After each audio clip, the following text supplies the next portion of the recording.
E aqui no estúdio a gente recebe agora a advogada Priscila Maciel, ela que é especialista em energias renováveis. Boa tarde, Priscila, seja bem-vinda. Boa tarde, Hermes. Boa tarde, telespectadores. Obrigado, Sistema Correio, pelo convite e a você, Hermes, pelo espaço.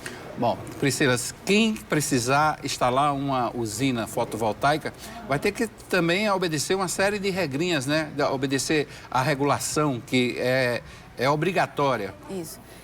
Veja só, então a gente precisa fazer aí uma análise ainda conceitual, né? Nós estamos acostumadas a receber energia distante da geração. E a geração que a gente está agora discutindo, que é a geração distribuída, é a geração nos centros de consumo, né? Que é a possibilidade do consumidor virar produtor, que é o que se chama de prosumidor. Então, para isso, Hermes, é necessário respeitar a resolução 482 da ANEEL, que foi um grande avanço, né, para empoderar o consumidor, ou seja, para escolher ele está na tarifa, ou seja, está na distribuidora ou ele mesmo gerar sua própria energia. É um mercado que vem crescendo de forma exponencial aqui na Paraíba, sobretudo. Há uma tendência de crescimento desse mercado no Nordeste em geral, mesmo com a hipótese de taxação sobre a produção dessa energia? É importante essa pergunta, Hermes, e aí eu deixo também a população tranquila em relação a isso. Recentemente, a ANEEL propôs algumas alterações e essas alterações, ela também interfere, ou seja, no impacto, ela impacta na questão do retorno do investimento que é feito por parte do interessado em gerar sua própria energia. Mas é interessante tranquilizar a população de que estamos ainda em audiências públicas, então certamente essa taxação do sol, que na verdade nunca existiu a taxação do sol, né? Vou aqui fazer uma defesa que é realmente um exagero falar isso e realmente não é a taxação do sol, mas sim o pagamento pela rede e o pagamento dos encargos que aí está em discussão. Então, reforço que tranquiliza a população que é ainda um grande mercado, mas que está ainda em discussão. Então, isso não deve prosperar, eu tenho certeza, Hermes. Você é um especialista em regulação nesse processo de energias renováveis. No caso da energia solar, há ainda um excesso de burocracia para se conseguir a autorização?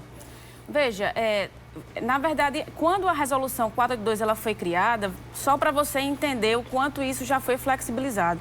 Para você conseguir gerar sua própria energia a partir de painéis solares fotovoltaicos, demoraria, Hermes, cerca de 160 dias. Hoje a gente já tem aí pareceres saindo em até 50 dias. Então, de fato, de 2012 para cá, nós já tivemos um grande avanço e a expectativa do setor é que continue avançando. Certo. No caso do Nordeste, qual seria o impacto de uma taxação sobre essa energia solar? O grande medo do setor, Hermes, é que isso deixe de fazer com que as pessoas tenham adesão a esse mercado, certo? Ou seja, é desacelerar esse mercado. E aí eu reforço, só para você ter uma ideia, em termos numéricos, em 2011 nós tínhamos, em 2011 não, minto, em 2016 tínhamos 11 unidades consumidoras gerando sua própria energia. Hoje, 3 anos depois, temos 3.200 unidades consumidoras gerando sua própria energia. Então, qual é o receio hoje da população paraibana? Eu tenho certeza que isso venha de se acelerar, né? E infelizmente, atingir um grande potencial, como o próprio Dr. Roberto Cavalcante disse no artigo publicado ontem, isso é uma profecia paraibana. O sol é a nossa grande riqueza. Certo. Há um impacto para os consumidores de energia elétrica, já que esses consumidores da energia solar deixam de produzir energia elétrica, passam a produzir energia solar, de alguma forma um impacto financeiro para quem produz energia, para quem usa a energia elétrica? Essa é a grande discussão, Hermes. Veja só, quando, no caso, a distribuidora perde um cliente, né? Porque de toda forma ela está perdendo um cliente, a grosso modo a gente pode dizer assim, então, de fato, acaba tendo um que a gente chama de espiral da morte, né? O grupo de estudos da UFRJ chama isso de espiral da morte. À medida em que vai saindo mais clientes para a geração distribuída, a distribuidora tende a emitir, no caso, pedidos para aumentar a tarifa de luz, né? Então, isso é um efeito que a ANEEL, inclusive, está tendo muito cuidado em também ressaltar, que é justamente essa perda de receita por parte das distribuidoras. Mas, ao meu ver, esse tipo de debate ainda não se chega nesse patamar, viu, Hermes? Ou seja, ele não tem uma perda tão grande para a distribuidora, capaz hoje de onerar essa geração distribuída que é tão importante para esse mercado do setor da energia, que é essencial para todo mundo, né, para a sociedade. Mas se a gente pensar dessa forma, pode ser que trave esse processo de desenvolvimento do uso de energias renováveis, né? A gente, de certa forma, está se livrando um pouco desses combustíveis fósseis também. É importante lembrar que a energia elétrica gerada no Brasil, ela é de matriz limpa, né? Isso. Nós temos uma matriz essencialmente hídrica e, alternativamente, nós temos as termoelétricas, né? Então, assim, nós temos uma matriz já renovável. A discussão agora, Hermes, é justamente o empoderamento do consumidor. A gente sabe que as tarifas de energia, elas crescem a cada ano, impacta a economia familiar, impacta o setor produtivo como um todo. Então, é mais uma opção para que o consumidor possa baratear essa energia. Para você ter noção, a geração distribuída hoje impacta na tarifa, né? A gente deixa aí de pagar 95%, né? Então, assim, é algo realmente sedutor e um mercado que, de fato, tem que crescer porque é importante e porque a Paraíba tem que estar, inclusive, no centro dessas decisões, viu, Hermes? Eu acho que é um setor extremamente benéfico para nós. Paraíba tem um nível de insolação muito alto, né? Nós somos considerados o Saara nordestino, né? Então, assim, na verdade, a gente precisa realmente potencializar as nossas vocações, né? Então, é isso que está em jogo e é isso que a gente precisa defender. A gente está falando dessa questão, dessa polêmica que se estabeleceu, se taxa ou se não taxa a energia solar, essa taxa do sol, que alguns denominam assim, mas há motivo para o consumidor correr atrás desses projetos, acelerar esses projetos? Olha, Hermes, eu acho que, assim, depende do perfil de cada um, né?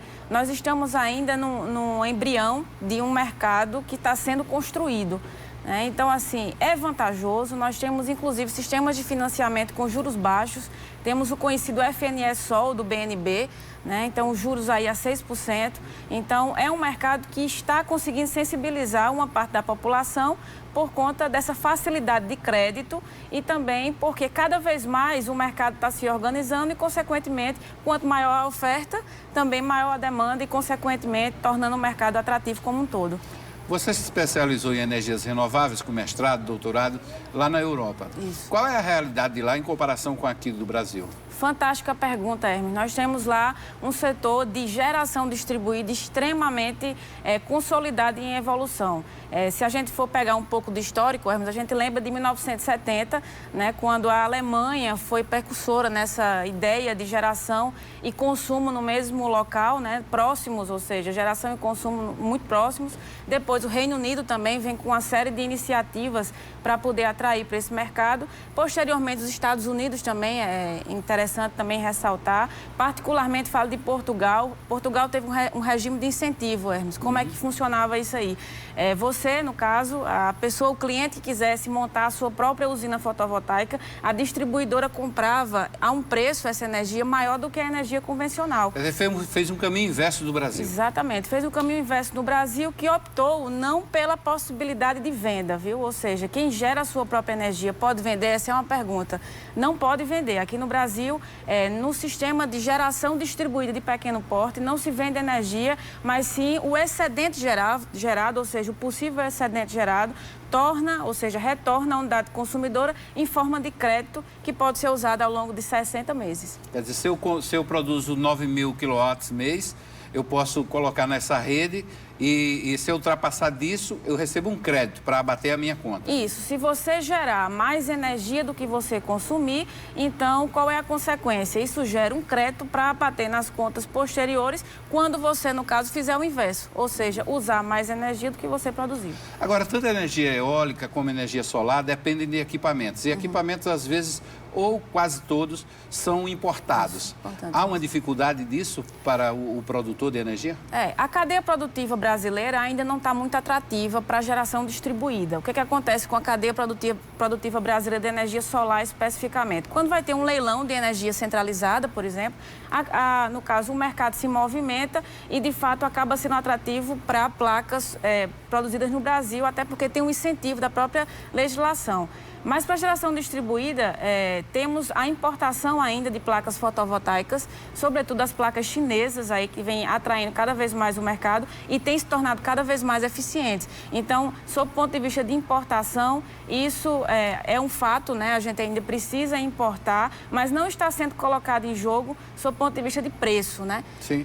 Então, isso aí vem não barateando, inclusive, né? Exatamente, né? O mercado está se organizando, a oferta está aumentando e a demanda, consequentemente, cada vez mais se sentindo atraída pelo valor e pelo preço atrativo. A Paraíba pode se tornar um grande polo, nacionalmente falando, de produção de energia solar? A Paraíba não só pode, como deve. Eu vou usar até uma experiência minha, viu, Hermes? Eu tive a oportunidade de realizar agora um evento em Lisboa chamado Energia no Contexto Ibero-Brasileiro.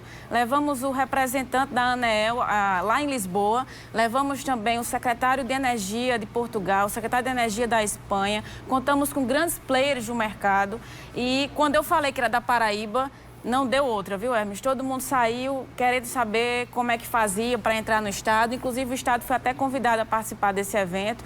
Então, assim, a Paraíba ela precisa se movimentar mais. Só a título de informação, nós geramos apenas 0,53% da energia gerada em todo o Brasil e nossa potencialidade, pasme, é termoelétrica. Então, a gente precisa mudar esse mindset, mudar essa cultura e expandir esse debate aqui para Paraíba, sim. Ok. Priscila, obrigado pela presença, pela entrevista. Eu que agradeço, Hermes. Um abraço a todos os ouvintes. Obrigada. Obrigado.